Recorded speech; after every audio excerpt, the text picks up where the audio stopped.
Okay, I was talking about the cobalts. So the core one is a fail, but this one, the Daler-Rowney Cobalt Magenta, it's mostly granulation. So I don't know, I might have to, like, maybe I can just mix it with one of my other colors, like, I don't know, maybe give it a bit more body with something like the Sennelier Cobalt Violet Light Hue, which is okay. It doesn't have the magic of Cobalt Violet, but it kind of has the tone of it.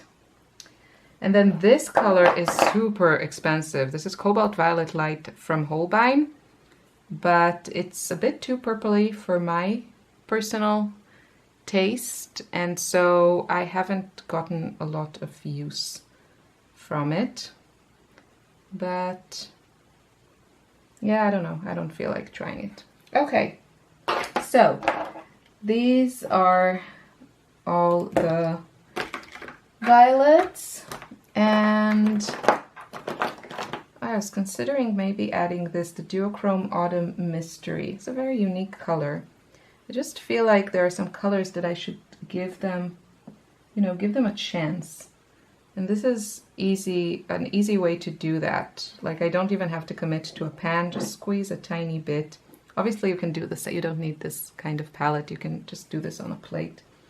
Okay, leave it out, leave it out. What else? So I think with purples we are okay. Have Rose of Ultramarine, which I don't know, I like it when I swatch it and then I can never find a way to actually use it in my paintings. So there. And then Moon Glow.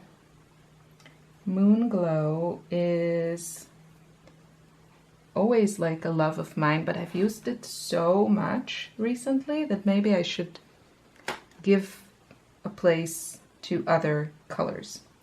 Okay, let's move on to blues. I'm going to squeeze out a little bit of French Ultramarine. This is the Rembrandt version. I love it. I love everything about it. The granulation, well, French Ultramarines tend to be very, very similar across brands. But I really like this one, and I already bought the refill. So I'm going to leave that here.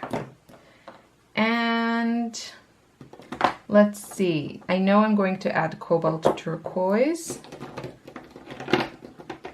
This is the Lukas Cobalt Turquoise. I have also the Cobalt Green Turquoise from Schmincke, which is a bit darker. But I think I prefer the... Oh, I know what I want to use. I want to use Amazite Genuine because people have been mentioning this to me, and I know I have it and I know I should use it, so I'm gonna use it. I'm running out of spaces here. Okay, what else is a must? Verdite or blue? Yeah, lavender is probably a must because I really, really like lavender. Been really enjoying it. We're going to swatch them all. So lavender, that's second row. Okay, so now we need to have darks, greens, and that's pretty much it. So let's talk about dark colors before I add. Okay, let's talk about green colors. Let's see which greens I have. Oh, this one is a really interesting color. I've mentioned this in many videos in the past. This is Emerald Green by Sennelier. And I warn you, if you want to try this color, I suggest getting the pan. The tubes can be full of binder. I think mine is okay actually, but this is a single pigment green that is very, very unique. I challenge you to find a color like this in other brands. I have used it a lot in the past. This is, I think, my second tube, and I don't know if you can see, but it's basically like a minty color. Camera is trying to focus, and it's lovely. It's a really, really fun color. However, I find that if I mix like my cobalt teal and one of my yellows or greens with white, I can get a similar color. And so I've chosen to do that instead of introducing another color to my palette. But this is a really, really unique and beautiful paint. So it's going to go back. Let's grab the greens that I have here. Okay.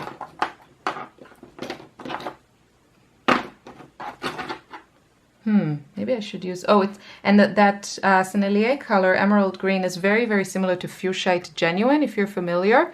It is cheaper, and it doesn't have that kind of iridescence or sheen that this one has. So if you wanted a matte version of the Fuchsite Genuine, or if you don't want to buy any more Primatech colors, or you want something local, or you love Sennelier or whatever reason, and you want a similar color to Fuchsite Genuine, check emerald green. Buy the pan, or risk the tube. Okie dokie. So we have undersea green, we have olive green, which is my current favorite. We have, let's do Daniel Smith. We have Cascade green. All three of these are lovely. And another green that is actually labeled yellow that I really like is Dusk Yellow. This has this kind of reminds me of olive green with black granulation, strong granulation. All the dusk colors from Rembrandt are very granulating. Basically, all of them is just like colors mixed with oxide black. So I'm a little bit, the Cascade green is more on the turquoise side. The undersea green, probably not feeling it today. And yeah, maybe we'll leave Dusk Yellow out. I have green gold and green earth. So green gold I've been kind of shying away from. It's just, I found that the olive green from Daniel Smith, it just has a bit more body, a bit more depth to it. And then this one is a new to me color relatively that I haven't really gotten to know. I don't know if I want to get to know it now. So we'll see. I think you will be staying out. Green Earth, the pigment from Rembrandt, the pigment is PG23 and it's a light fast color. I don't know. Okay, so I'm definitely going to squeeze out some Amazonian Genuine. Maybe I will leave out the teal. Come on, there's a lot of you. Because I have white, maybe I'll just leave out the teal out of this palette. Okay, we'll see if I have space for it. Okay, let's talk dark colors. So I have the dusk pink. I didn't even talk about like earth tones, but I think they're not gonna make it. Let's be real. So dark colors, I have lunar black. I have, I'm just looking for kind of intense colors. I have Soda Light Genuine, but it's in this stick form and I don't really like, I don't know, it doesn't work for me. I think maybe for travel this would be great because it's very not messy, but I don't know if I'm liking it. I have Tiger Eye Genuine, but I don't think this is a very dark color. Haven't really gotten to know it. Burnt Bronzite Genuine, what are you? I think it's also kind of very, yeah, it's kind of a shiny color. So we need something dark. And the Hematite Burnt Scarlet Genuine is a really fun color, but maybe Raw Umber Violet? I don't know. So I always feel like when you're setting up a palette, you should have a few kind of wild cards Ooh, Iridescent Scarab Red. That's a really beautiful color. It's really lovely. So interesting. I want them all. I want to try them all, to have them kind of, you know, there. Why is it so hard to decide? What are you? Transparent Oxide Red. That's boring. Another interesting option for a dark would be Naphthalene Maroon, but I don't know if I'm feeling it. Raw Umber Violet. I kind of like the idea of you, but I don't know if you're dark enough. Okay, let's see how many spaces I have left. 5. If I put you, and if I put you, Dusk Pink, Lunar Black. Yeah, it's a great, you know, you can create a lot of these like dusk colors if you just have Lunar Black in your palette. But I don't know if I'm feeling it. I kind of feel like I enjoy having a little bit more complex colors in my palette.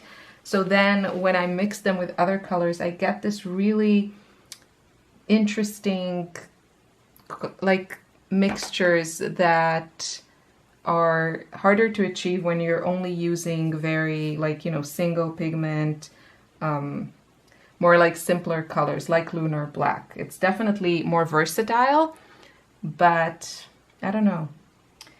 So I have, like, in theory, I could fit these here. Let's do it. Let's do it. I don't know if I feel the need for Cascade Green. This is Dusk Pink. And Raw Umber Violet. I'm feeling happy about this one. I want to see how it works for me. And Olive Green, definitely feeling it. I'm not sure if I'm needing Cascade Green. Don't know if I need that. Okay, let's put a little bit of Cobalt Turquoise, because that's always fun.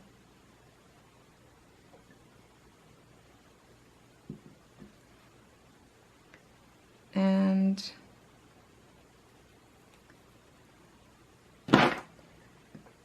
Olive Green for sure. Is there something else I would like to have here? Okay, nothing jumps at me, so I'm just going to go for it. I would consider adding the Dusk Yellow actually instead of Cascade Green, but Cascade Green is such a, they're both interesting colors. So let's just, don't spill on me. So intense. I think it's very similar to Amazonite. Okay. Oh, why did I throw you away?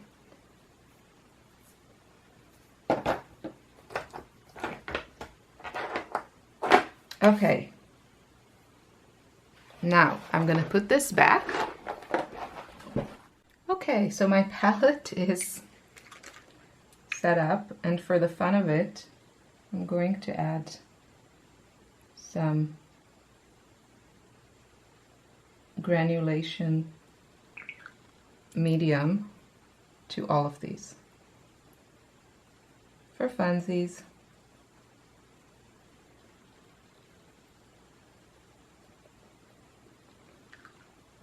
And I've tried the Schmincke Spray and I hate it.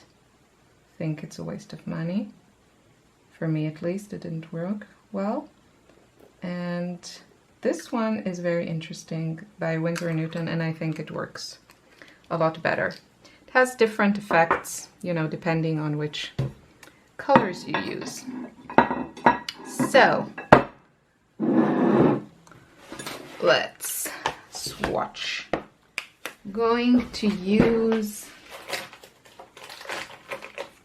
my watercolor workbook set, which I will be restocking soon. I'm waiting for an okay from the manufacturer,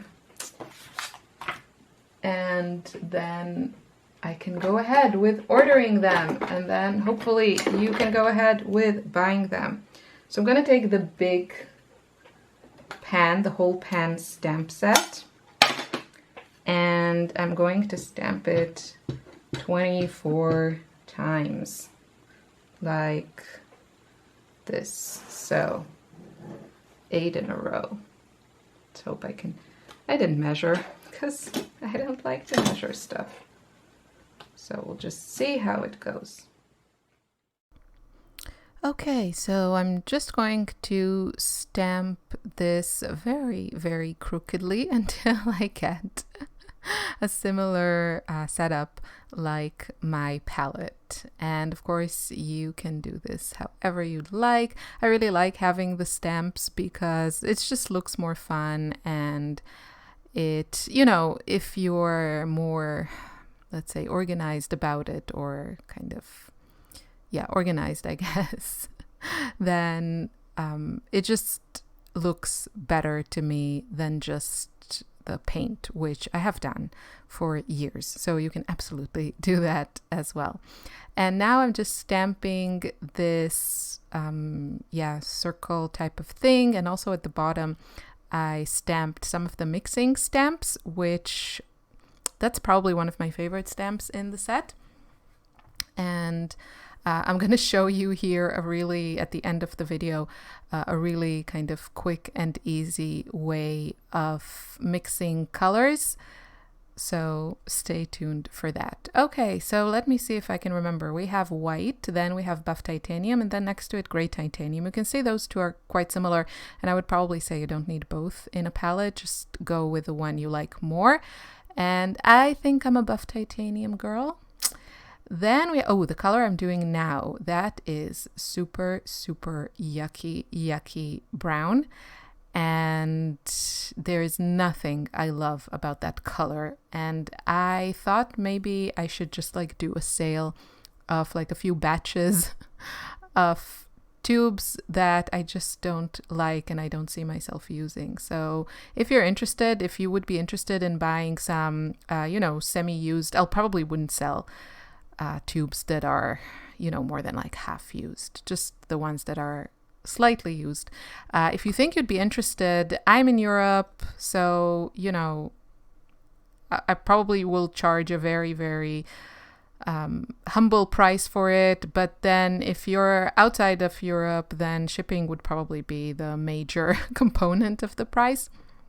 But if you're interested in buying some tubes, then just leave me a comment so that I know if there's like interest, if it's worth doing.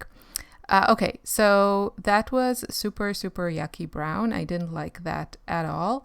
And then the next one next to it, oh wait, I'll tell you which one it is. So the yucky brown is the transparent oxide yellow, and that color is just, it's not for me. But then the gold ochre one, I was actually very happy with this one, and I'm thinking it might also be kind of a similar, it can kind of serve the same purposes that I currently use my beloved Lukas Naples Reddish. Lukas Naples Yellow Reddish is what I want to say. And so I'm happy I tried that one, and I later kind of painted more with this palette, and I did really enjoy it. So definitely a color to look out for.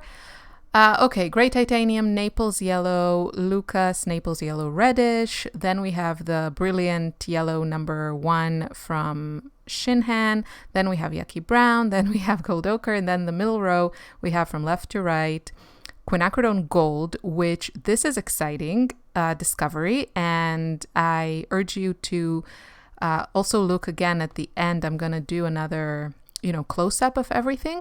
So turns out the core Quinacridone Gold reacted in a really cool way with the granulation medium from Winsor & Newton, and it created a really, really strong granulation, or it's just it kind of looks, it's a very strong effect. So I wasn't too lazy and I went to my little core palette with the half pans from Core, and I tried all of them with the granulation medium, and lo and behold, it made the same effect. So it really kind of granulates the color of Core. Really interesting.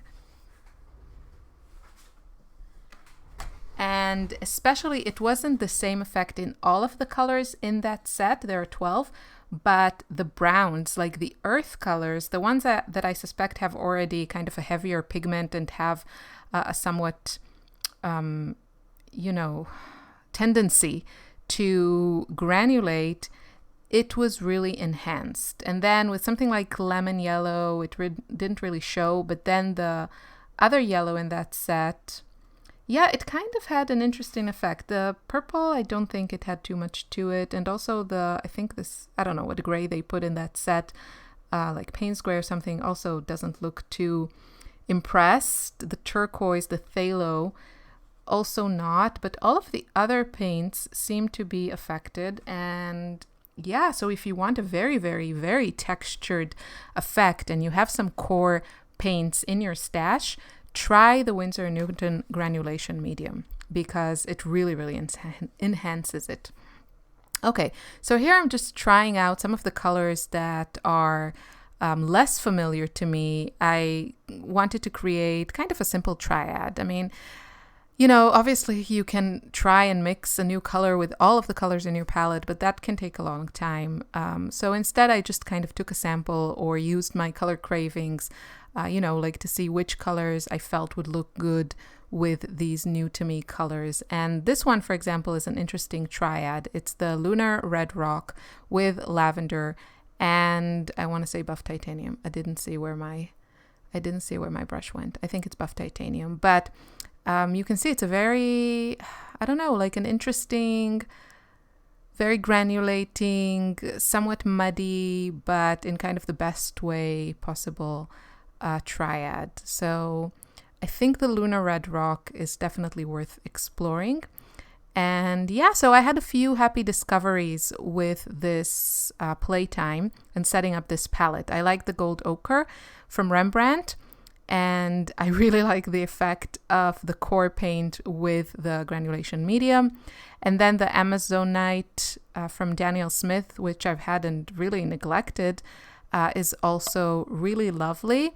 And yeah, it's kind of similar to Cascade Green. It's not as opaque, so it kind of feels lighter. And I think it might work really well for my beach scenes. So I'm excited to use that one together with Cobalt Teal. And what else? That old tube that I had from Winsor & Newton, I wasn't too crazy about the color. It's called Rose Madder Genuine. Yeah, I used it a bit and I kind of used up that little bit that I squeezed into the palette and not too crazy about it. So probably maybe I'll also sell that tube if I decide to sell some of my... What you saw in this video, that divider with all my tube paint, those are not all my tube paint. It's probably like 2/3 of my tube collection, somewhere between 2/3 and a half, and then probably 2/3. I have a few more tubes that I just put in a different place because they are of colors that I don't like anymore. So yeah, there's more. And there's also a lot of pans.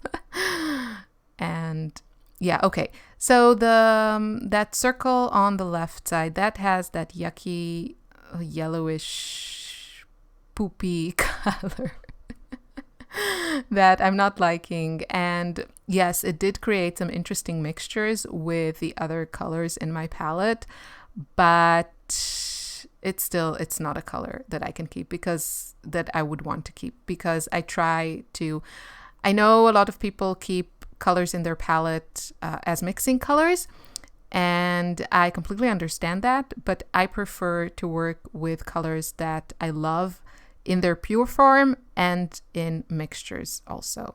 So there you go. I don't think it'll stay in my palette. Okay, so here's the lazy way to mix colors. And basically I just put one color until there you go. See, one color, I just apply it more heavily on one side, and then I kind of pull it, P-U-L-L, pull it with more water to the other side. And then I come from the other side with the second color and kind of smoosh them together, trying to create a more or less, you know, gradient. It's not obviously as accurate if you just mix it in your palette, but it is faster, and you use less paint and you don't occupy space in your palette. So that is the lazy guide to mixing colors using the mixing stamp. I mean, obviously you don't need the stamp. You can also do this without the stamp. But it kind of gives you an idea of the tones you can get from two colors. And so I highly recommend, if you are short on time or energy, to try this system and just, you know, put colors down like this and then kind of smoosh them in the middle.